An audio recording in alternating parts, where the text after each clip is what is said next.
just put my kids in the cold rooms. They're fine. It's good for them. Builds character. I'm gonna come up that wall. So he's on the key switch. So I'm actually gonna do a double game for you. So I have two, so we've got small renewable and two columns. So we'll have two outlets. That's not a bad idea. Let's just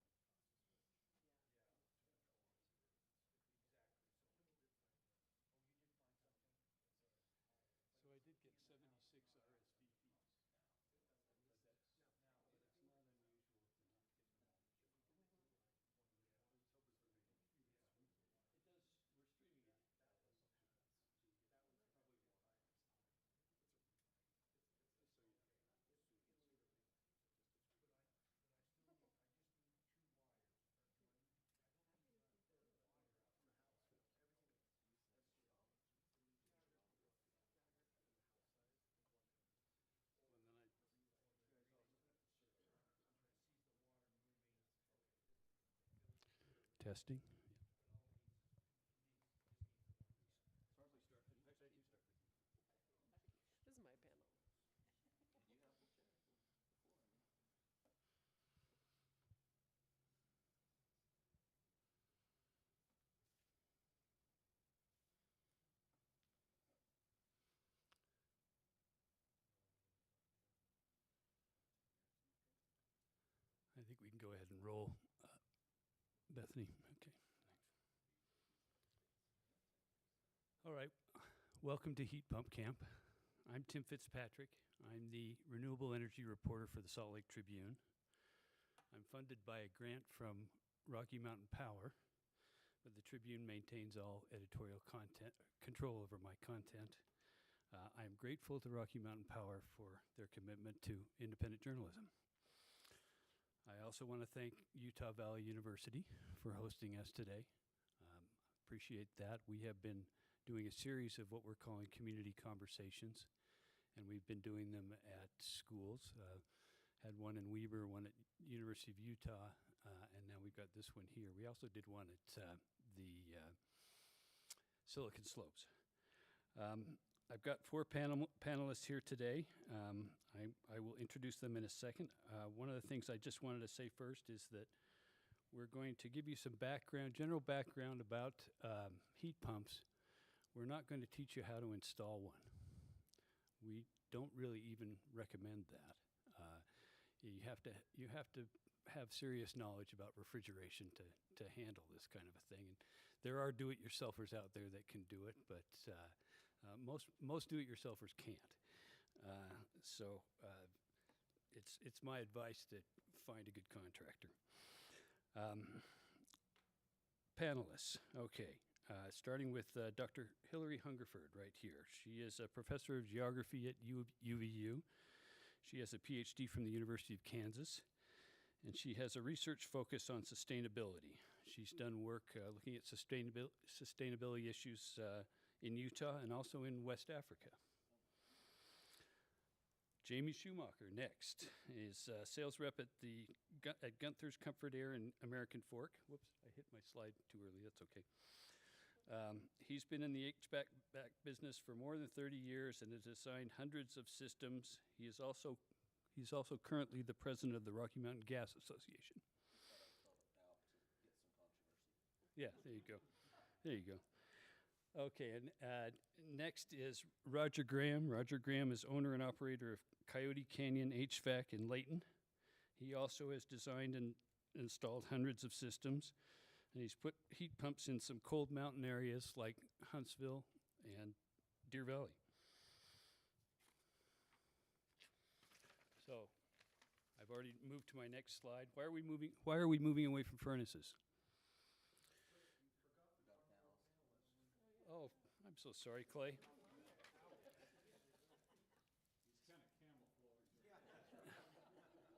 I forgot Clay Monroe. I'm sorry. Clay Monroe is Director of Customer Solutions for Rocky Mountain Power. He manages customer programs for RMP across 3 states. That includes everything from assistance programs for low-income customers, incentive programs for clean energy, and the rebate programs for heat pumps and appliances, among other things.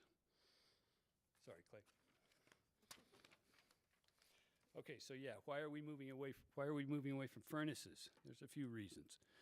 One of is that the majority of Utahns live with some of the worst air quality in the nation. The Wasatch Front is near the bottom.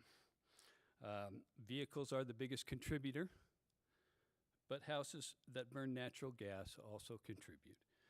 It's not that much, it's less than 10%, but still, everything is important at this point in terms of trying to clean up the air. Indoor health, less of an issue with furnaces than it is with gas appliances. This has become a political football. I'm not going to get down there too far. But if you are burning a fuel in your basement, generally speaking, these furnaces are very efficient and very clean, but they can leak a little. You can get a little bit of hydrocarbons drifting through your house. If you go to a heat pump, that's less of an issue. All right, and then climate change.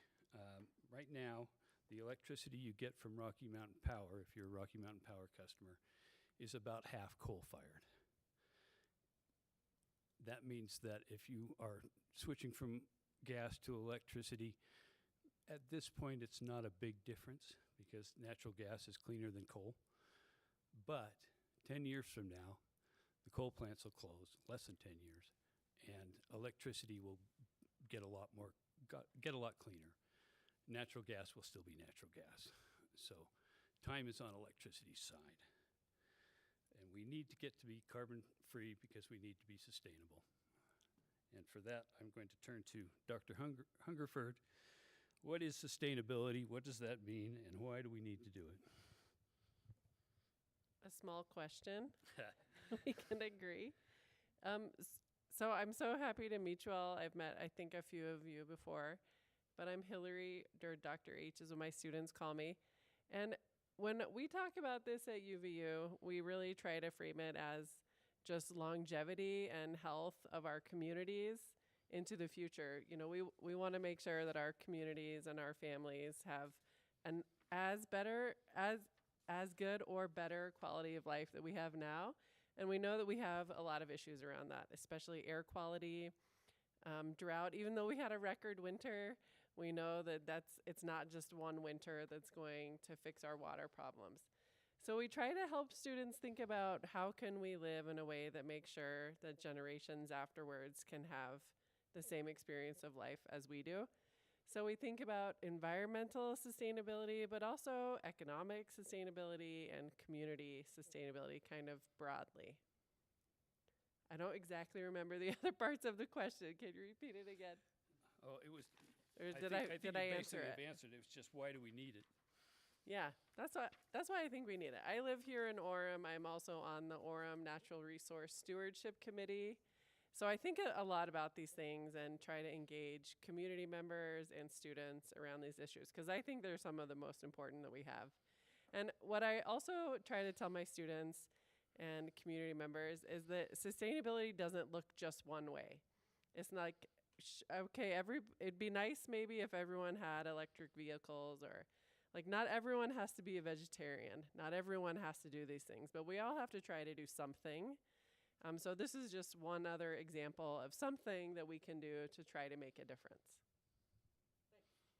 So do your students talk about clean energy? Yeah, I think we do. And certainly clean energy is amongst the most important ones because we need energy for everything. So I think really just infrastructure broadly is part of it. And the average person and student doesn't really think about that. We don't think about infrastructure in a way because it's kind of hidden. We don't think about it. We just take it for granted. So in our classes, we try to bring the infrastructure to the surface and talk about everything that goes into it. Yeah, all of our networks. And when I've worked in West Africa, I've lived in places without this infrastructure. So it really comes like into your daily life of, okay, how do I fulfill my energy needs or my water needs? So I try to bring that experience into so students can see what infrastructure really is. Thank you. Yeah, thank you. Okay, so what's a heat pump? Basically, it transfers heat instead of generating heat, instead of burning a fuel to generate heat. This is where I get to play physics nerd. There is heat present in any system down to that is anything above absolute zero, which is 460 degrees below zero. As long as you are even at 100 degrees below zero, there is some heat present, although it becomes pretty difficult to try to pull that out. But if you can move heat around instead of create it, you're going to do two things. One, you're going to save energy, and two, you're not going to pollute. So the whole idea is that you can move heat around. So how do you do that? The key is refrigerant. And basically, that's the stuff inside your refrigerator, the stuff inside your air conditioner.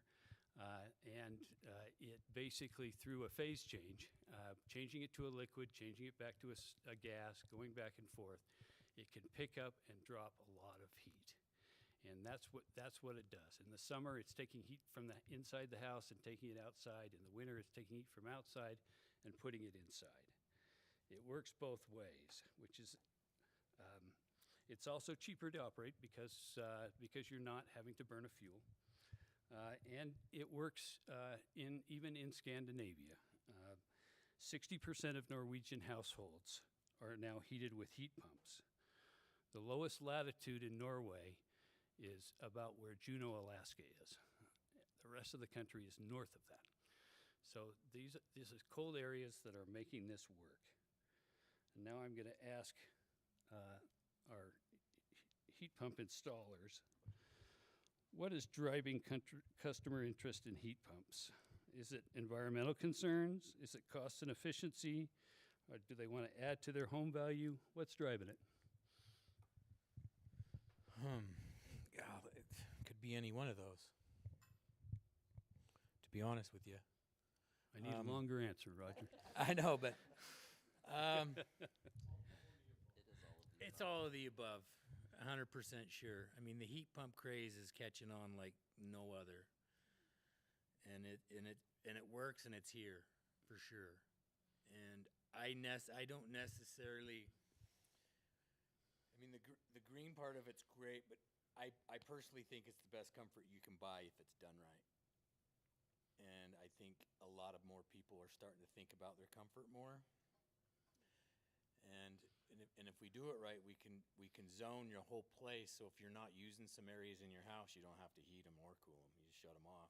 When you walk in there, hit a button, you have instant heating or cooling for minimal dollars. And I think that's what's driving most of it. Oh, absolutely. Yeah. I would say it ain't here. I went to a home show and I talked to 10 HVAC people and said, do you do anything with heat pumps? And they said, every one of them, no. That's funny because How long ago was that? What? How long ago was that? Just like. 6 weeks, 8 weeks. It was a recent one in Sandy. I'm Every one of them said no. I'm the contractor that goes in there and sells them a heat pump. Because I have it in my own house. I have it in cabins in the Uinta Mountains. I have systems in. I'm happy to hear that, but I'm No. just saying it ain't out there.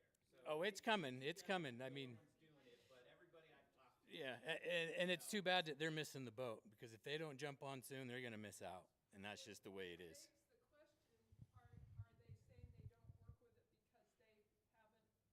Because they don't know it. They can't wrap their head around it. Oh, I don't think they're that thoughtful about it. I mean, I'm not trying to denigrate them. I'm just saying this is a new technology. It's not new. So first off, it's not new technology. Implementing it here in our environment, the biggest issue is education. That's what this is all about right here, right now, and getting the word out, getting people to understand. When I go into homes or talk to homeowners about building a home or a business, we always talk about heat pumps. I have a little bit of a pet peeve about home shows. You have to understand the motivation behind the builder. It's not about what's behind the scenes, it's the surface. Home shows are about the surface. They're about the visible things, the carpet, the walls, the vinyl, the countertops, the tile. That's what home shows are about. It's the staging. So I would not, and if I get in trouble for this, that's fine. I would not utilize a home show indicative of what the market is doing for environmental things or construction quality. There are other things to look at for that. On my feed recently from Angie or whatever, that name now is, they've changed their name. I got an ad that popped up and said, "Are you interested in heat pumps?" And I said, "Yes." And I had 7 people call me, talk to me about ostensibly heat pumps. And I said, "I'm looking for a heat pump." And they said, "Oh, we don't do those." So, I mean, it's not just the home It's show. a shame for them, honestly. They're missing the boat, honestly. I'd love I don't disagree, but I'm just saying. Yeah. It's new. I'm enjoying this. This is good. Me to move to the back. No, you're fine. This is my favorite. Yeah. I love interactive. This is good. There's some more questions. Saying, okay, let me tell you a different experience, so let's listen. I've been using it, well, I've gone through a variety of different HVAC contractors at my house for the last 13 years. And the guys who I trust the most and have been using for 10 years came in this winter to replace the motherboard on one of my furnaces and said, you're going to have to replace this before too long. And so I started asking about what I should look at for furnaces. And he said, well, really the future of what's coming to Salt Lake is heat pumps. And so that's why I'm here today. He's been doing furnaces his entire career. And he said, this is just what's coming. And so I've been starting to go to more and more presentations on it and learning more about them. So I installed them myself. Sure. My experience was, I had several people come out to my house. Most of them who did heat pumps, but not like cold weather heat pumps.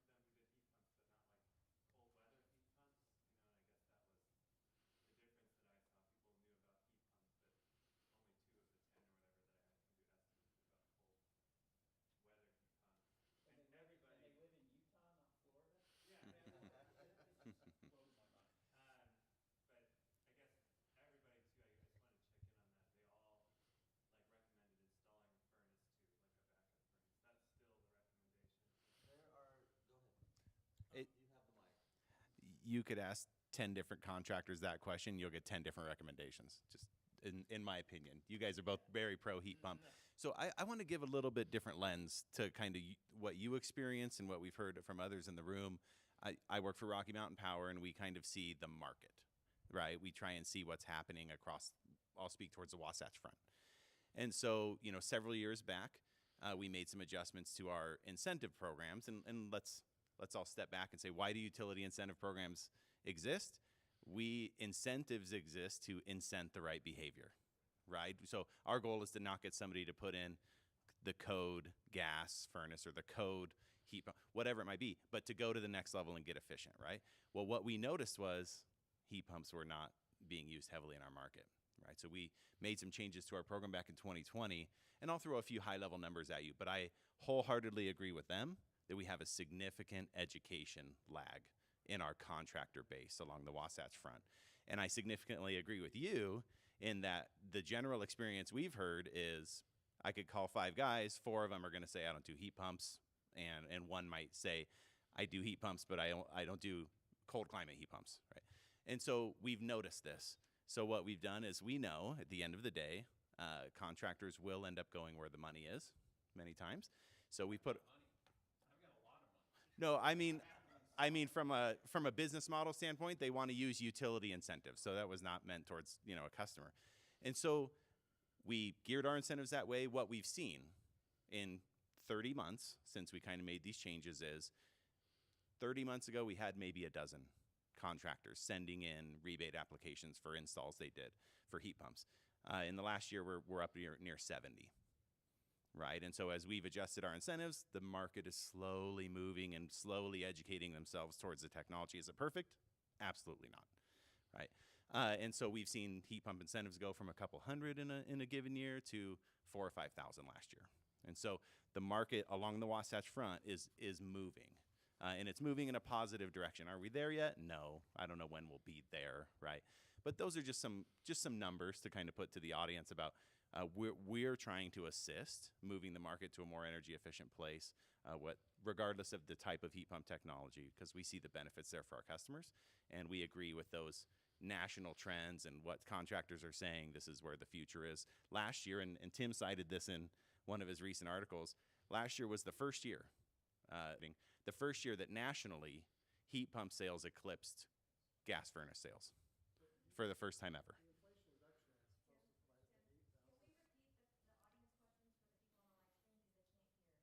Oh, okay. I'll do Yes, that. we Yes. will. So. Yeah, we can talk towards that. I don't want. Tim's got that in like 3 slides. I don't know if we want to go there just yet, but so I'm done. I just wanted to add a little bit different lens on what we see as far as the contractors along the Wasatch Front, how we see it moving. It's a slow moving machine, slow evolution, but we think it's happening. So if there's 70 contractors that have you've worked with, how many contractors are there total? Is that half of them? Is that? Is it? So there's hundreds. Okay. Not all contractors have, they don't all do the utility programs. Right, and some of them will never do it, I suppose. Yeah. Okay. One of the questions I have is, when you come in to me, I'm about ready to build a house, and I want Gunther's to come in and put in my HVAC. What do you tell the customer and say, well, if I want to get a heat pump, it's going to cost me $15,000 more than just a regular heat? How are you approaching the cost factor of the initial install? Is this working? I can only hear myself, sorry. I weigh out the options. It doesn't cost $15,000 more to upgrade to a heat pump anymore. Okay. There's many factors at play there. Manufacturers, technology has improved over the last 10, 15 years. How fancy you want to get, how many different indoors you want. Here's my 40-year-old furnace that needs to be upgraded as soon as possible, but it's going to cost me $10,000 to put a new condenser outside and any electronics. So I'm always worried about the cost, even though there's all this rebate stuff goes on. How do I know I'm going to get that rebate, that incentive, and make this all worthwhile? Because otherwise, I'm out of pocket $10,000. That's a loaded question, unfortunately. It really is buyer beware is probably the safest answer. So understanding what you're purchasing, and you did mention our name. I am wearing it. This is not a promotion. Well, yeah, this is not necessarily, we're not making this a sales promotion here. However, when I do my research, I'm promising that backed by the company I represent. That is how it should be. I can't speak for any other company. I would make an assumption you're the same way, but we can't speak for other companies that way. So again, it's just buyer beware. Did that answer the question well enough? We're going to go through a bunch of slides. Yeah. Tim's prepared a bunch. I would venture that a lot of the questions are going to get answered as we go through, and I'll stay as long as people have questions. I have no issue. I think this is great. I'm not. Yeah.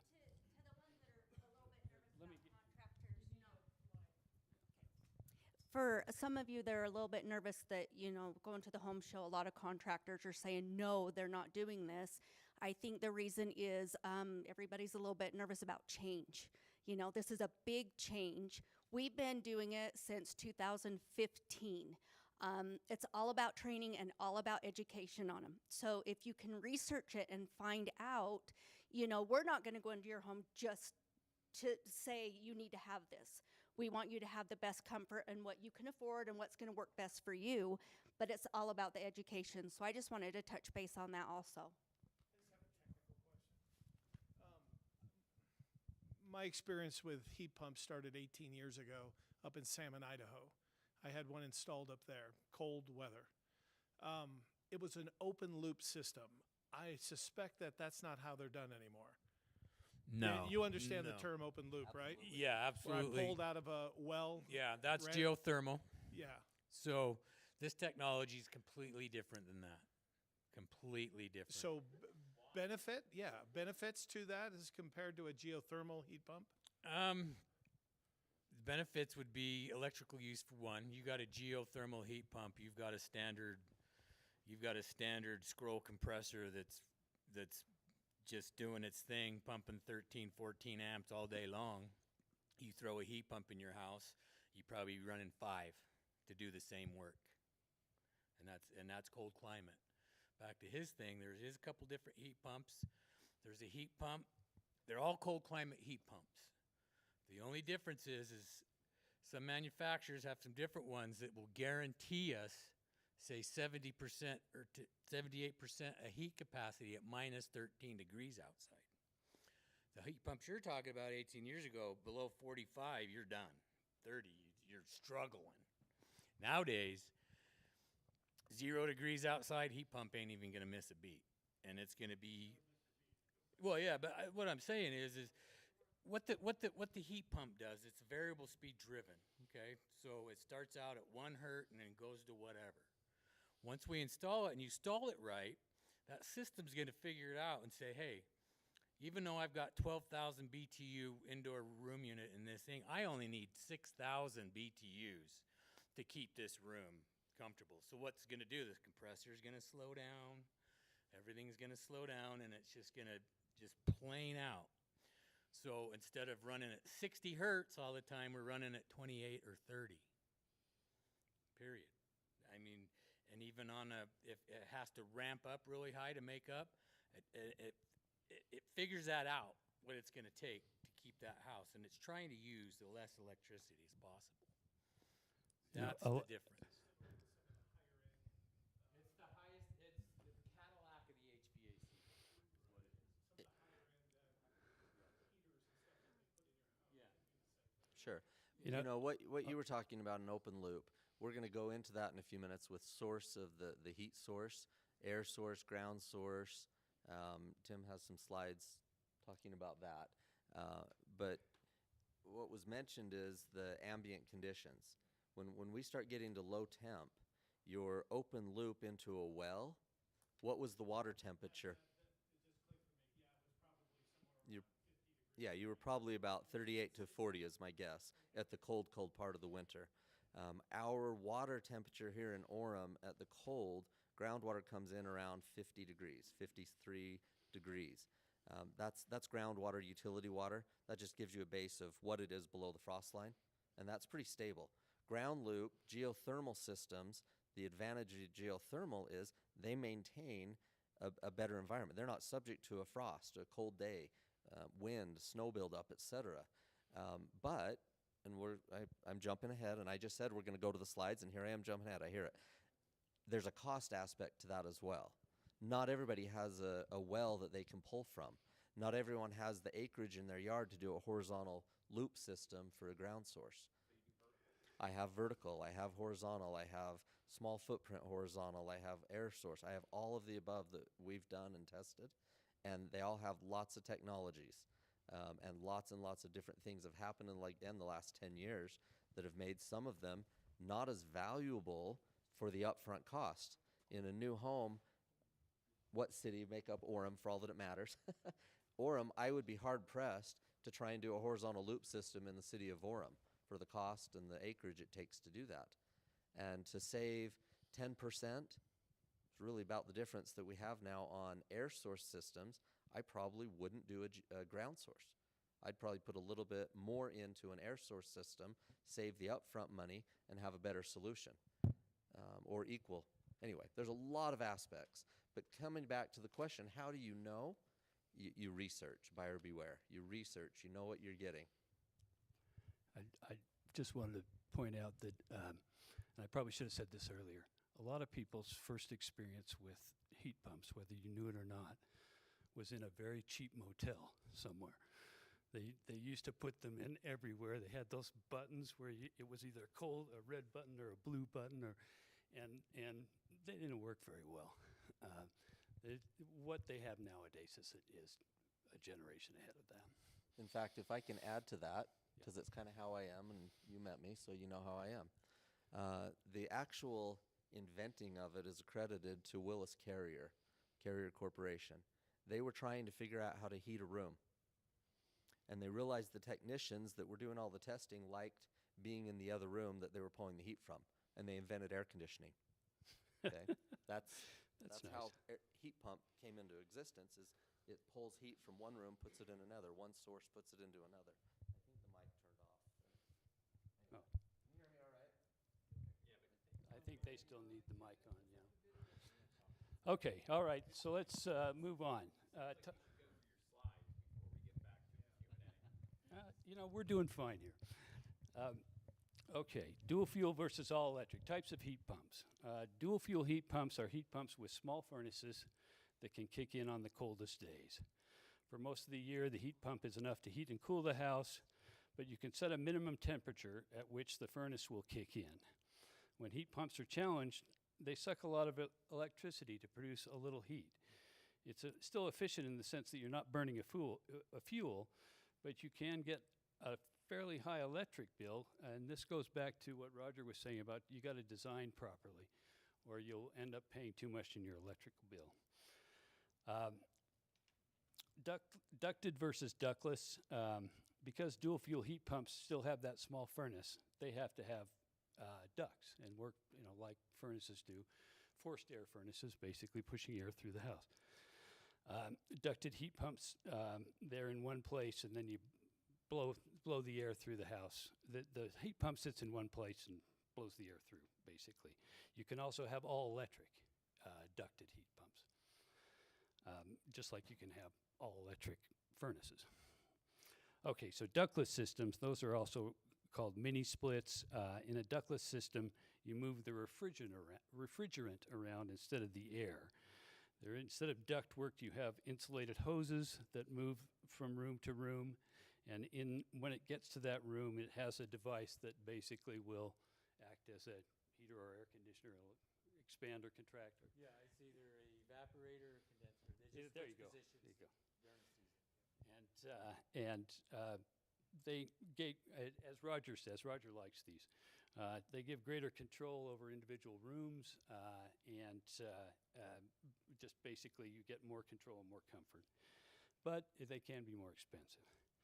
Okay, ground source versus air source. This is what we've already covered to some extent, but basically, if you can draw the air into the system, most of what we've been talking about to this point has been air source. They pull the heat out of the air. If you can draw that air from underneath, which is like about 50 degrees, then there's an advantage both in winter and in summer. In winter, you're taking 50 degrees and you just have to push it up to 70 degrees to get it warm. In summer, that 50-degree air can cool your house, and you use very little electricity. There are buildings nowadays that they put solar panels on the roof, and essentially they don't take any outside energy to heat and cool. They can do it by drawing that air from down low, and yes, it is expensive. And these guys just spoke to the fact that it's not the right application for everybody, but it is a possibility. So now, what dictates the best option for people? Comfort, price, control, local climate? I think you've been answering these questions already, but go ahead and give it another shot. I think they're tired of hearing about me. So first of all, you mentioned pulling air. I'm going to just interject a correction there. It's energy. We're not always pulling air. Yeah. We're pulling energy. The Thank you. medium is air on an air source, or ground, or water, just for clarity. What dictates it? Yeah, it's what we were talking about a few minutes ago. Everyone has a budget, and some people are willing to spend more than others, and there are products that can do, you can dial room by room, you can get better comfort, better control, or you can compromise and do an area of a house. And those differences are subtle, but they do cost, there are cost differences associated with that. So finding out what your desire is and then designing a system to match that, that's where the expertise comes in. I'm a ductless heat pump guy, and I'll tell you why. There's not a lot of ductwork that's done properly in this valley, from St. George to Idaho. There's not enough, it's not big enough. They don't ever give you enough room to make the duct big enough to supply the air. So you can take a nice heat pump system and put it on junk ductwork. You've just shot yourself in the foot. You've just done your customer a disservice. Is usually where the complaints are. Yeah. So that's why I'm a ductless heat pump guy. I'd rather break it up, put the BTUs around your house where you can use them more, more readily available, take the ductwork out of it. So now if we have a 24 SEER heat pump system, it's 24 SEER delivered to your space because we don't have ductwork involved anymore. So it works 100% better.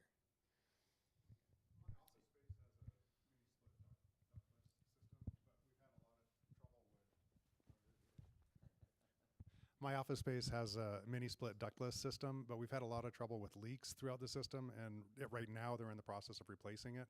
Is that something that's improved? It was installed originally about 7 years ago. That's all installation. 100% installation. One thing about the heat pump, ductless heat pump systems, you really have to pay attention to your installation.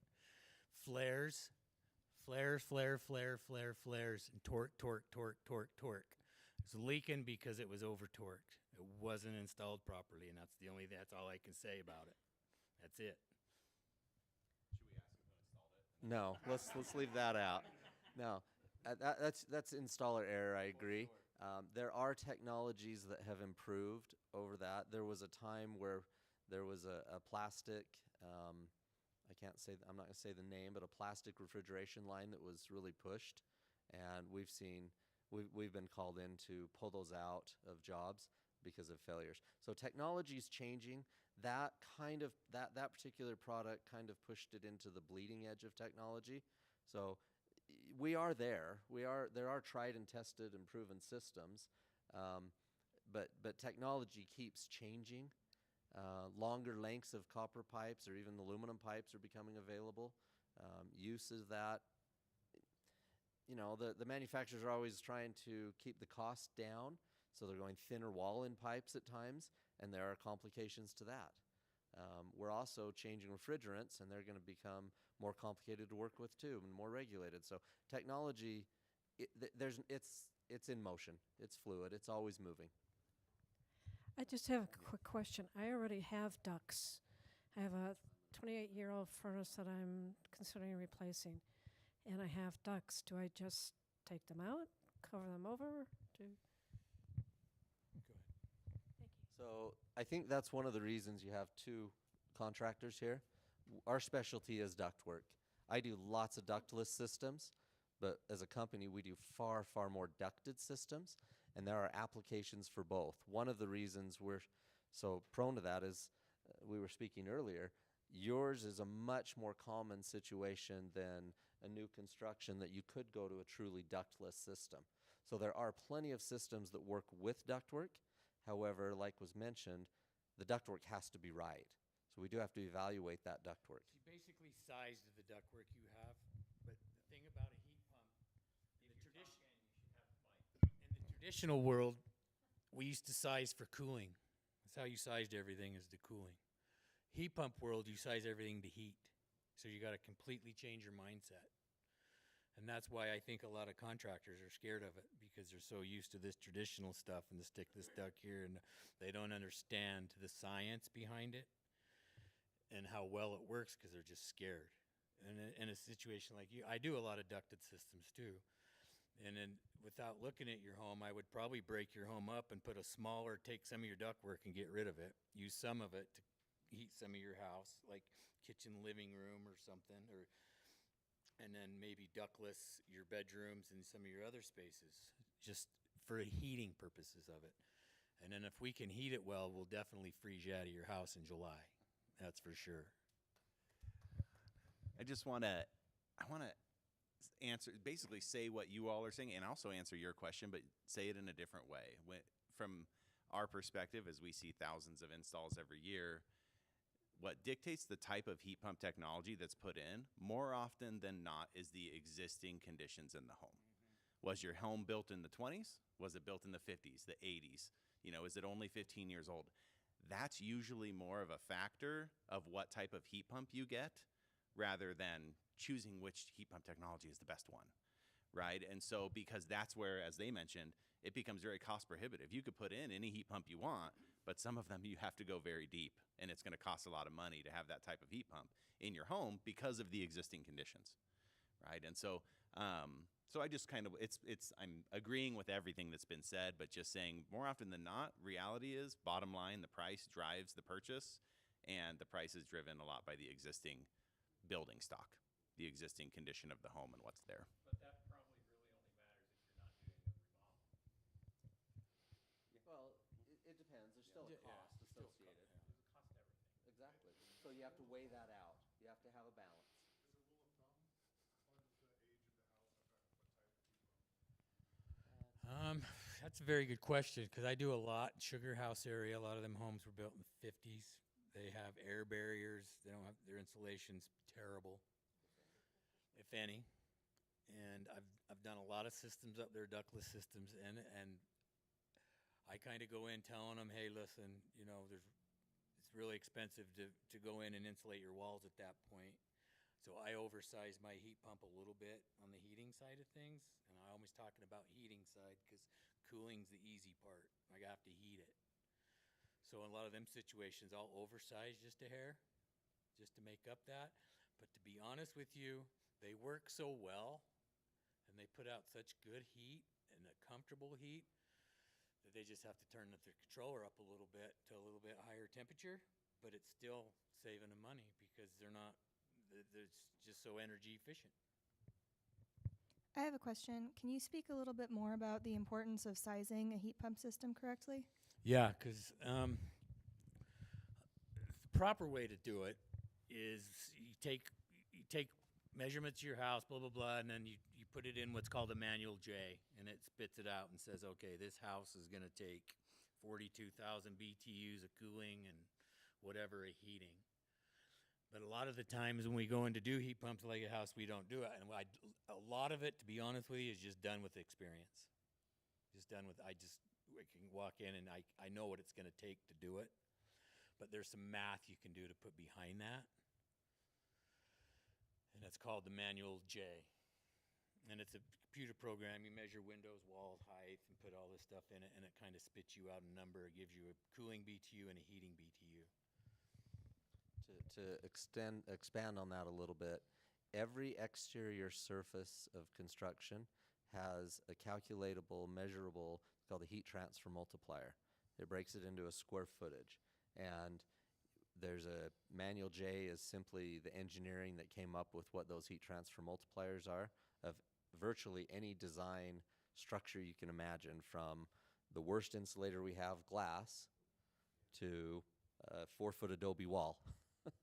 So it calculates that, and you multiply it by the temperature difference between the surfaces. You don't need that detail, but it gives us a BTU amount. Everything with refrigeration is based in BTUs, the British Thermal Unit of Heat, which isn't the metric measurement, by the way, even though it's British. Can't figure that one out. All right, I admitted a weakness. Any other questions on that? So let me move on, but we'll get to you. Don't worry. Challenges. We talked a little bit about insulation and ceiling. I've always heard that if you live in an old drafty house on the avenues in Salt Lake City or someplace like that, it may not be the best heat pump candidate. Ceiling and insulation are pretty important. If you're operating below zero someplace, supply chain, that's been an issue for so many things lately. And then available expertise, and I believe we have touched on that question already. So again, just taking all that in mind, why shouldn't someone get a heat pump? I've got one thought first, since I have the mic. I could take I could go to, well, UVU no longer has the auto mechanics department, do they? Or do they still? I could take a D8 Caterpillar engine and go stick it in a Volkswagen Bug. But should I? I mean, what would be the purpose? So there are applications that just simply don't fit. Just because we could do something doesn't mean it's the right thing to do or meets the need.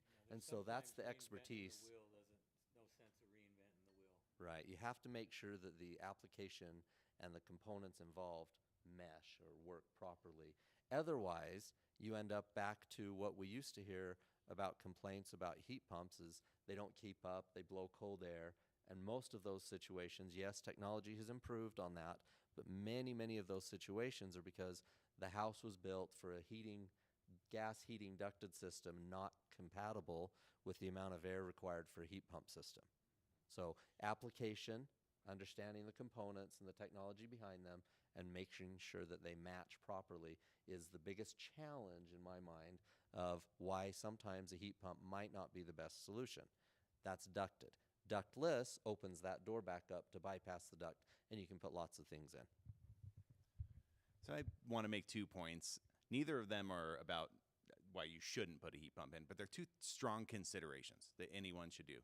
And these may seem a little bit like common sense, but first is you need to check the building envelope of your home before you make any large investment in heating, ventilation, and cooling, right? And you can call a company, have them come out, do a blower door test, try and find leaks, but picture it like your car. He said, would you throw an engine on a car when the windows don't roll up, the brakes don't work, the tires are flat? I mean, if the car doesn't run, why would you make a big investment in it or slap a nice paint job on it?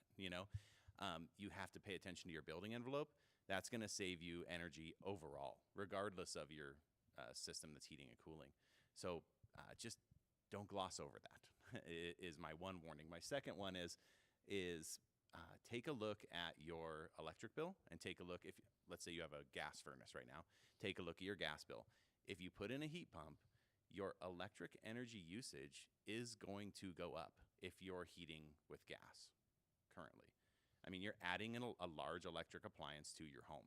So the amount of kWh you use each month is going to go up. Now, is it efficient? Of course, they're very efficient, but it doesn't mean you're not using more kWh than you were before, right? And you need to try and do a little bit of math to see, what is your gas bill in the wintertime, and try and see, okay, I might use more electric energy, but I'm going to use less gas energy. In the end of the day, how is this going to treat my pocketbook, right, every month? And so that's not an easy calculation, but it's something you should be aware of and take a look at as you consider electrifying or going to an electric appliance to heat your home. I hate it when people don't think about it and they call us and they say, my energy bill went up. Well, yeah, did your gas bill go down? We do our best to talk them through it, but it's adding a larger electric appliance to your home. That gets right to one of the questions I wanted to ask. It seems to me the whole concept behind this is I'm using for heat in the winter a compressor system very similar to what I use for air conditioning in the summer right now. And what I notice is that my electric bill in the summertime is 2 to 3 times what my gas bill is in the wintertime. Okay, it's on a heat pump. To be truthfully, it's going to reverse. It's cost a little more to heat with because we have pan heaters, we have defrost cycles.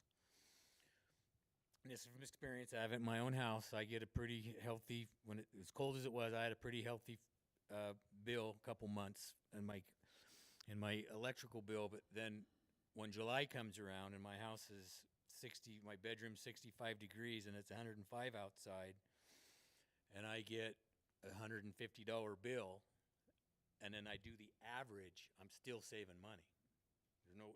Still saving money. Okay, so because cooling's where you're going to make up your money. Cooling's where all your efficiency is. Okay, and that's what it sounds to me like you're saying is that the newer technologies are just inherently more efficient, and so it's more efficient on both the summertime application and the wintertime application. And the savings in the summertime application more than offset the additional cost for the winter application. And then if you put solar in there, probably offset it all almost. Okay.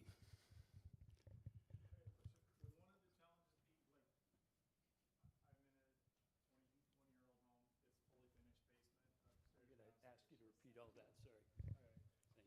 So one of the challenges just the state of the home. I'm fully finished upstairs and downstairs.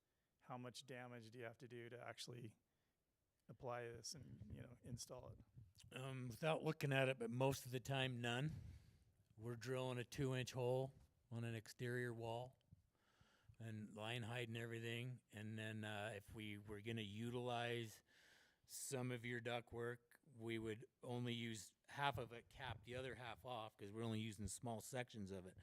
So I dare say there wouldn't be any damage to your home at all inside, other than maybe a little bit of dust. And the outside, you'll have some line height, some different lines, but that's all paintable. And aesthetics is a lot of it, and that's the thing about a ductless system. sometimes when you got all these line hides running outside your house, it can look kind of Dr. Seussy. You know, so we do our best to maybe bunch them up and use one line hide instead of 4 different ones. It all just kinds of better, but I would dare say that you wouldn't have any mess in that house at all. Okay, moving on. We mentioned before about there are some people who will throw some money at you to do this. The utilities and also the federal government. Rocky Mountain Power has the Watt Smart program, and on heat pumps it can be up to $1,800. Dominion has the Thermwise program, and on that same, if you have a dual fuel heat pump, you will qualify for both. At least certain ones can, and you can get up to $1,200 from Dominion. Provo City is one of the few municipal power companies that has a rebate program, and they have, I think, up to $1,000 towards a heat pump. There's a couple other of them, and that's actually kind of an issue that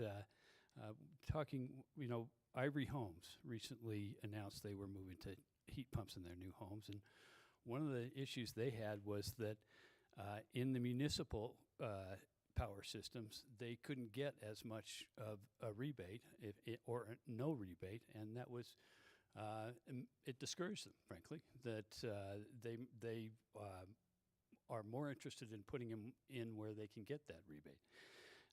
And then, of course, there's the Inflation Reduction Act, which is up to a $2,000 tax credit. The way these work is basically, and I'll let the contractors speak to this, but the contractors help you with that, right? In terms of they'll help you, they'll get you through that. The check will come directly from the utilities. In the case of the rebates, in the case of the tax credit, that you got to talk to your tax professional about and manage through that. But know that it is available, basically. So, given all these incentives, are heat pumps cheaper than furnaces? No, absolutely not. But again, we're dealing with the Cadillac of the HVAC world versus the Volkswagen. Can't hear you.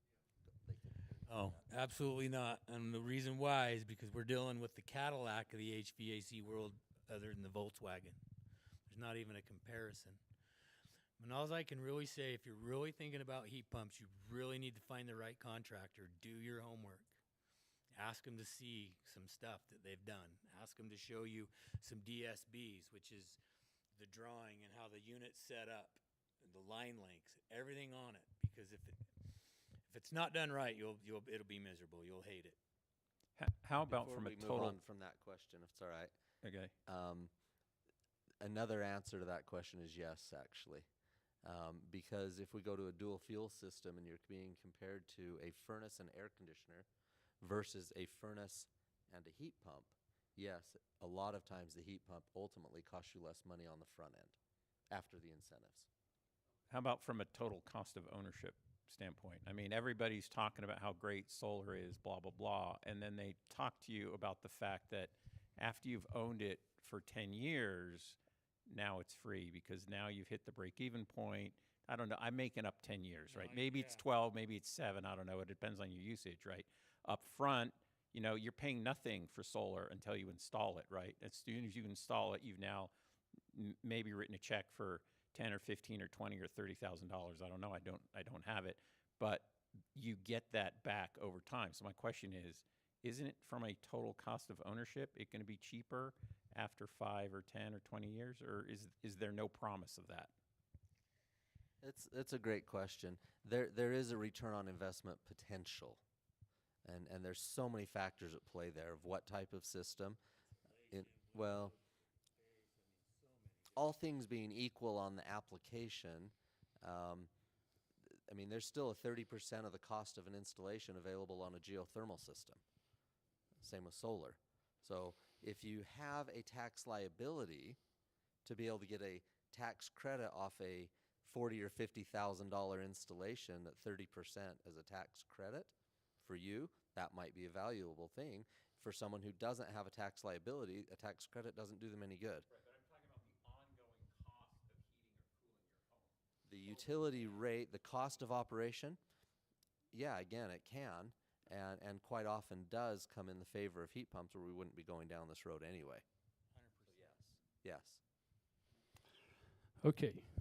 Oh, Just go ahead, Clay. one other thing. Just there will be more federal funding beyond just the tax credit mentioned coming available in the future. The form of that is still undetermined, right? But the federal administration has set money aside through 2 different acts. You mentioned one of them. But in that funding, I mean, just through formulas, we know already Utah's going to get $101 million. 50% of that's going to be towards energy efficiency. 50% of it's going to be towards electrification. Some of that money is specifically earmarked that it has to be spent on heat pumps, right? So those decisions are still being made. So how does that money get distributed? It's being distributed, well, there's Rebates? billions of dollars coming down through the federal government, through all federal agencies. No, I mean, how does it make it to the people? That's yet to be decided. And that's what I'm saying. It's yet to be decided. It's being worked on at the state and the governor's office and those things. But beyond we know of the tax credit, we know of the utility incentives. In the next 1 to 5 years, there's going to be additional monies available, potentially. Clay, yeah, Clay just totally set me up for the next question here. Well, I will. Yeah. Okay. So, and that question basically is, what advancements and refinements are coming? And it's the second part of that question. Is there any reason to wait? And I would say no, there's no reason to wait. You wouldn't wait to buy a new car or to get a new phone or whatever it may be. There's always technological improvements. I will say, for those of you in the room who are engaged in asking questions, you're the 1%, right? 99% of the population replaces on failure. So the question of should I buy now doesn't even really come to them as often. It's my furnace failed. So I'm going, and maybe they have a different experience. They're more expert than I am. So I'm painting with a broad brush. But most of the population replaces on failure. And so it's a matter of our job is to try and move the market to where their replacement option is a heat pump, right? And as efficient as it can be with the right incentives in place. And so, but I'll defer to the bigger brains here on this one. No, I was kind of, you said bigger brains. No, that's absolutely right. If we can cause people to understand, if we can educate and help people understand, so they're proactively dealing with the situation rather than reactively dealing with it under an emergency state, we're all better off, because people make decisions uneducated, rather ignorantly, when they're forced to make a decision. There are predatory service technicians out there that tear systems apart. Not us. I'm not going to name any names, obviously, but well, I was meaning us. I was already including you. But people are forced. They feel forced to make a decision. Education is the key answer to that. I would not even dare say 1%. We're a fraction of a percent of people who are proactively looking and educating themselves. And that was the purpose of this, was for education, to get the word out, to help people understand. So I love the question. So, but, You have to do your analysis to know what to do, don't you? You can't make a decision unless you know where you sit right now. Like me with a 40-year-old home that's all ducted, how do I know which way to go? I've got to call somebody that knows what they're talking about. Exactly. The old analogy of you wouldn't expect your doctor to give you a diagnosis of a cancer treatment over the phone. I mean, that's a little dramatic, but it's the same thing. So again, I'm going to go back to the question of, are there any advancements or refinements that are on the horizon? Always with any big ones. Always, and it's usually just the way that it communicates. It would the general public would never even know. It's just going to be on the way they probably inject the refrigerant into a compressor or something. That's just going to give it that extra little more sear. To be honest with you, I don't see much more they can do. They're pretty awesome machines. So, and who knows, technology. Okay, so we've gotten a couple of questions from our online audience that Bethany's going to read for us. Yeah, we've had a lot of interest online, so I'm going to read them in order that they came in. Can heat pump units work without installing anything indoors? Yes. He said part of my incentive is to keep everything outside and not have anything indoors. Is that possible? There are packaged units. There are packaged heat pump units that are available residentially or commercially in ducted systems. Traditional. Yeah. I mean, what's below 35, you're done. It's not going to heat very well. Yeah, there are limits to it. There's even dual fuel ones available, though, in packaged equipment. You can have all of your equipment outside. There are people who have phobias of refrigerants in their homes or excessive motors. I have customers with sensitivity to the sound motors make. What is the sound called? The electric sound. No, that's the air sound. Well, there's an electric sound that happens with motors. We've all heard it, but people get migraines from that. So yes, there are products available to do that. It's not common, and it doesn't necessarily available the same high efficiencies. You have to have the source. The energy has to get into the home somehow. Ducting can accomplish that. There are outside mechanical rooms. All my equipment is in my garage. So if that counts, all my ductwork's in the home, but all my equipment's in my garage and my compressor's outside. So that might suffice for that application as well. Okay. Next question. About to upgrade my electrical panel and a dual fuel system, then found out about the HEEHRA. Hope I'm pronouncing that right. Any insight if Utah will participate and when rules will be in place? Do you want to speak to that? That's what I was mentioning earlier. That's some of the federal money coming in, the rebate money, not a tax credit money. That is money that the state, I believe the State Department of Energy is assigned to distribute that, to set the rules. There are some limitations to that, has to do with the median income of the household. It's kind of complicated, and I won't say my opinion there, but it's complicated. Okay. I would anticipate something rolling out in 2024. So anticipating that something would roll out in 2024. Yeah, I would anticipate something in our discussions with the state. I would target 2024, something coming available.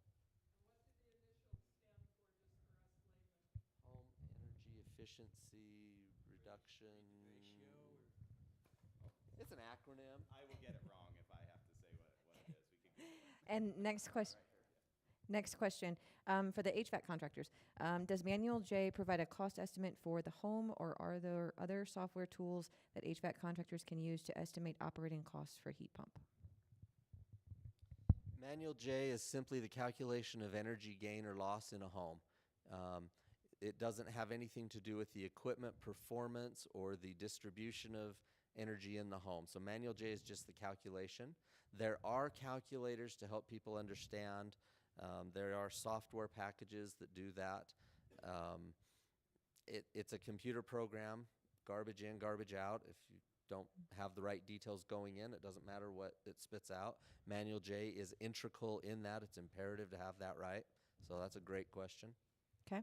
And question for Rocky Mountain. I have 80 rental units. Is there a limit on the rebates?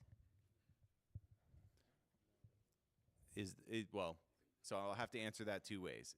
80 single-family residential, no, there's no limit. I mean, if the utility account's in your name, it doesn't matter if you own 80 properties, but we do go to the customer of record, usually.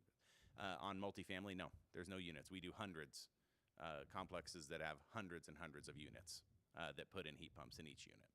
We do that regularly. We love those installs. Okay, and then one more question came in. Will you please address whether certain heat pumps can also heat hot water? Will we need to replace hot water heater as well as a furnace and air conditioner? I mean, there's a heat pump water heaters that exist. I'm going to defer to the contractors on that. The heat pump water heater would be their only option. What do you think? No. Oh, no. We have what are called de-superheaters, which are a heat pump operation that takes hot water, or that pulls the heat off of a heat pump system instead of putting it into the air. So there are plenty of hot water generating heat pump devices, and they can even share with a house heat pump system. Mitsubishi has some. They're reintroducing one. Toshiba brand has one. There are others. It's called the de-superheater.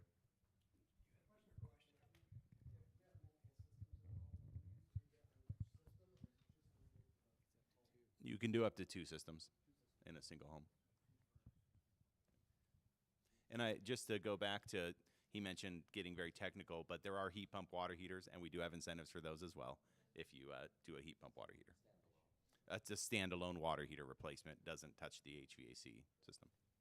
Can you paint a picture for us of what it looks like when you do a retrofit of an existing ducted furnace system and replace that with, what did you call it, a split ductless system?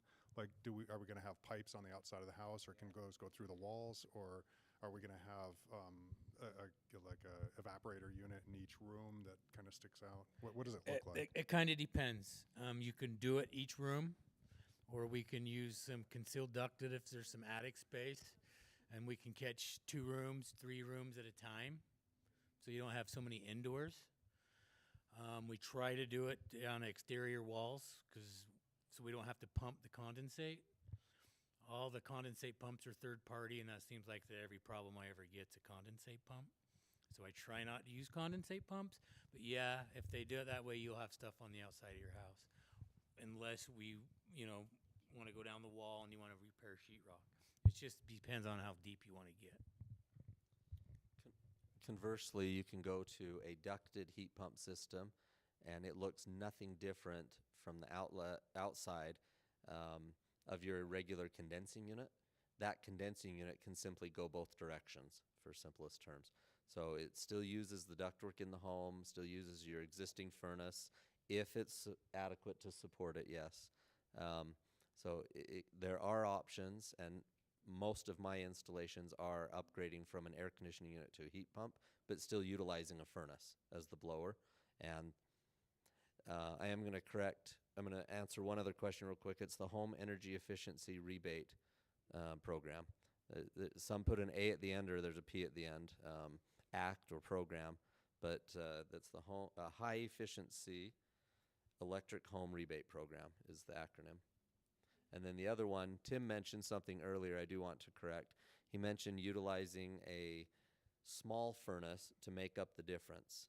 That's a misnomer. That's not quite correct. If you utilize electricity as the backup, strip heat, electricity, then you only have to supplement the difference from what the heat pump won't do in our cold climate if you're not dealing with a cold temperature heat pump system, a low temperature heat pump, and the furnace has to be able to heat the coldest temperature. So it's actually a large furnace. It just doesn't get used very often. And then if you're using electric, the electric strip heats keep running while the heat pump is running. Whereas on a dual fuel, it's one or the other. You shift it on what's called a balance point, which is the point when the heat pump can't produce enough heat. As the air temperature goes down outside, if it's an air source heat pump, the air temperature goes down. You reach a point where the house needs more heat because it got colder out, and the heat pump's capacity drops down. The low temp heat pumps maintain a more even capability as the temperature declines and then drops off steeply. I just read one today that is unit rated at 36,000 BTUs of cooling, and at 0 degrees still produced 40,000 BTUs worth of heat. It's just brand new. So there was another question earlier about should we wait. Technology is not going to stop. It's going to continue. At some point you jump in. You don't necessarily regret that you jumped in a year before something else, because 2 years previous didn't have what you got today. So, okay, that was my mouthful. I need to steal. I have to go pick up my kids. Thank you. I've learned so much, and I'm going to invite you to my classes, actually. I think students need to hear this because we kind of talk about things on a different level. So thanks for sharing your expertise. Yeah. Happy to be here. So I've got 2 quick questions. Thank you, Dr. H. One is, can you use a programmable thermostat with a heat pump, or is it more steady heat? Steady temperature? 100%. Okay. Absolutely. Great. And then the other question is, if you're going to use solar to kind of cover the ongoing cost, are there still solar rebate programs? And if you already have solar but you'd be expanding it, would you be eligible for those programs? That is me. There actually are no solar rebate programs from the utility. Depending on the year, depending on the configuration, there may be tax credits available. Those are feel like ever moving in recent years. But no rebate program from the utility. We do have a program. This is kind of the next generation. I feel like I should probably talk about it, and that is the largest solar installers in Utah are now pretty exclusively installing solar with batteries. We do have incentives for batteries because there's a benefit if we're able to draw on those batteries to a minimal extent. It helps us on the grid. And so we do have incentives for battery installations that are paired with solar. So it's a little bit of a misnomer. It's not incentives for the solar, but if you're putting batteries in with the solar, we definitely want to be partners. And federal tax credits exist for solar, yes. Talk to me a little bit about refrigerants. How dangerous are they? Tell me a little bit about refrigerant technology. How dangerous are they? How are they produced? Is oil, are hydrocarbons used to produce them? It's like my Leaf car. It's not zero emission because I'm making more electricity someplace. And I think we got to realize that there's back end costs of things too. So any comments about refrigerants? Well, there's going to be a refrigerant change 2025, and it's a propane-based refrigerant, so it's flammable. Yeah, kind of crazy. Why are they doing that? Well, it's Okay, so no, it's not cheaper. It's actually more expensive. It has a lower greenhouse gas. What's the rating? Sorry, lost my train of thought. As well as a lower ozone depleting rating. So it is a quote cleaner, more environmentally friendly refrigerant. Now, there's a play on words there because they'll actually call it an environmentally friendlier refrigerant. So if you caught that, you caught that. The current is going to our 452B, which is 31%. It has a flammability characteristic to it. The remainder of that, I am sorry, what's the remainder of 31? 69% is what we're currently using at 50% rate in our 410A refrigerant. It's no more dangerous than anything else we're using. The refrigerant we replaced, the R22 Freon refrigerant, quote unquote, had mineral oil in it. The mineral oil in it was what was the flammability component to it.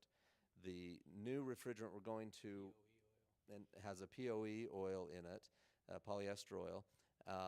Its flammability characteristic is, it's not worse, but the current one, the 410A refrigerant that we have, isn't as flammable. We're going to one that is slightly more flammable, but it doesn't meet the flammability characteristic that we will be going to in 10 or 12 years. That one goes to a level A2 rating. They had to re-rate it to an A2L rating. So it's more flammable than A1 rating, whatever that nomenclature means in details, but they created a new one for this one we're using in the interim. In the future, we will be going to what are called, what was referenced a moment ago, natural refrigerants, which is propane, ammonia, carbon dioxide, water. Can't get water to work that way, but it's a natural refrigerant. It carries heat, and it can be manipulated through expansion, contraction, and changing of state. That's all a refrigerant is. So being able to do that at a low temperature is what makes these other refrigerants a good element to use. But propane doesn't have. It has an even lower ozone depletion and greenhouse gas effect characteristic. So the federal government, in not just us, but globally, is going to these natural refrigerants. They will have other characteristics. I can go on that, but I'm not going to. And how does the flammability rating of those compare to, say, the natural gas that's being piped into our house or the gas tank in our car that's in our garage? Absolutely fair question. First off, I'm joking. No, it's an absolutely fair question. They're all flammable. There's potential risk in anything. Electrical fires happen more than gas fires, just so we're clear. So that's not a liquid. That's not a refrigerant. That's not something happening. That was not a jab at electrical suppliers. That is not the power company. Very often. But electrical fires cause more damage, and there's more than refrigerant leaks or gas leaks. Gas leaks, gas in a home, natural gas in a home is in actually a higher rated pipe, and it's 4 ounces of pressure coming off of a meter in 99% of the homes. Occasionally we get a 2-pound system. However, it's not limited in quantity. It has a meter that can continue pumping in, and accidents and hazard, catastrophes have and do happen. Refrigerant is limited in the quantity. A typical system in a residential home will be under 20 pounds of refrigerant. A VRF system can be more refrigerant than that. That's a mini split, multi-head mini split system. They can have more refrigerant than that, but most of it is also a vapor. There's not much refrigerant. So mind you, your refrigerators have had those forever, by the way. Your cars have refrigerant. They don't blow up. Yeah. So I have 2 questions. My first is, can you do, if I get the terms right, a dual fuel in a ductless system? Yes. Okay. And my second question is, you mentioned about don't wait till your furnace fails to replace it. What would be some of the things to look for as to, besides age, as to know that, okay, I'm getting close to needing my furnace replaced? Furnace AC, you know. That's a good question. Gosh, I'm one of them contractors that go in and see a 20-year-old furnace and it's still working fine. I'm saying if it ain't broke, don't fix it. Let's put the part in it. If you start getting up in there in age and you start losing circuit boards, then maybe you want to maybe look at it. But personally, honestly, I'd run it till it pukes. Were you complete? I was just going to say it's just an evaluation of cost. And there are other factors that come into play, comfort being the number one. Most often we're going in trying to resolve additional comfort issues. Complaints about a basement being cold or a bonus room that doesn't heat properly or is too hot in the summer. We're in there. I'm in there, I assume. We're in there because there's some sort of a comfort complaint. So we're trying to address more things. Another big one that's coming up, Tim mentioned it early on, we didn't really touch on it at all, is the indoor air quality. When we're dealing with retrofitting, we have abilities to add filter products or humidification products that help improve the air quality in the home. It's another factor to consider. We really appreciate this opportunity to get educated, and this broadens the conversation. And one of the things that came up, you were both as contractors, and even for the rebates and the potential applications, even if we enter the system fairly soon, there's been several people saying, we're in the midst of building now, we're preparing now. At some point, even as technology continues, won't it still make sense that you can still retrofit or expand or continue on with the technological improvements? Always, yeah, absolutely. I want to thank our panelists very much for coming down here. And I always want to, the Salt Lake Tribune, if you didn't know, is a nonprofit. And if you'd like to help us out, just go to sltrib.com/donate. I appreciate it very much. Thanks for coming.